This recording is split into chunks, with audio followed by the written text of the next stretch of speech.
Chris Hassel joined by Brady Quinn. Danny Kanell joining us remotely today because of traffic situation in the South Florida area. Yeah, tanker on I-95 backed up. It's crazy. I-95 is probably the toughest defense to getting to the studio that there is. It's unbeaten. Yeah, it's even better than the Georgia defense. Hey, the Georgia defense going up against Anthony Richardson in Florida, and if the Gators have a chance in this game, Richardson needs to play like maybe a #1 overall pick. He does, and this is a great opportunity, I think, for him to really showcase what he's capable of because he is draft eligible.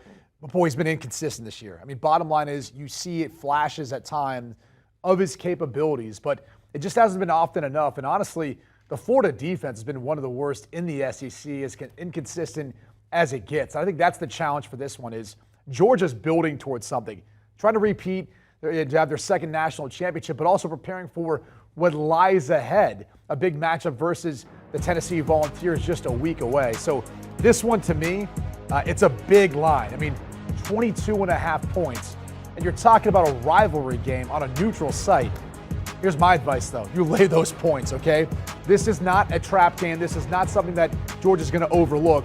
They're building towards something. Now, and Kendall Milton, their second leading rusher, may be back for this one. He's been out with an injury, but they've had extra time to recover and prepare. So, Danny, I don't know how you feel about this one. It's a big line. I'm willing to lay these points. Georgia looks clearly the better team to me right now. I am in lockstep with you on the pick. I'm on the other side on the total because I think their defense is going to shut down the Florida Gators' offensive attack. I mean, I totally agree. So Georgia's a team that was a little bit hard to figure out. They had this little kind of stretch when Kent State, I think it was, where they kind of struggled with them. Then they went to Missouri, had them on the ropes. Late in the fourth quarter, they dodged that disaster there in Columbia. But then they put their pedal to the metal, and it's been back to their dominant ways, and they look more like the team that beat Oregon 49-3 at the start of the season. And boy, that win is starting to look a lot better as the season goes on. And Oregon keeps improving too and showcasing that really was an impressive win.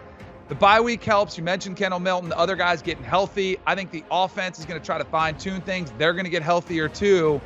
And Florida's it's a rebuild year for the Florida Gators. I do think they'll get their best effort. That's why I'm kind of anticipating maybe some defensive stops early in the game when they sell out, and they're going to have, the emotions out there, and they'll play to their best. But ultimately, Georgia's just too talented. I think they pull away in the second half. I think they win by probably 24. But I don't see it being a higher scoring affair. So I'll lean towards the under, but I like the Georgia Bulldogs too, even though it's such a big number. 3:30 Eastern time on CBS. Do you want a sports network that delivers everything that matters about the game? The highlights, the picks, the instant analysis, no yelling, no fake debates, no politics. Hit the subscribe button and never miss a moment.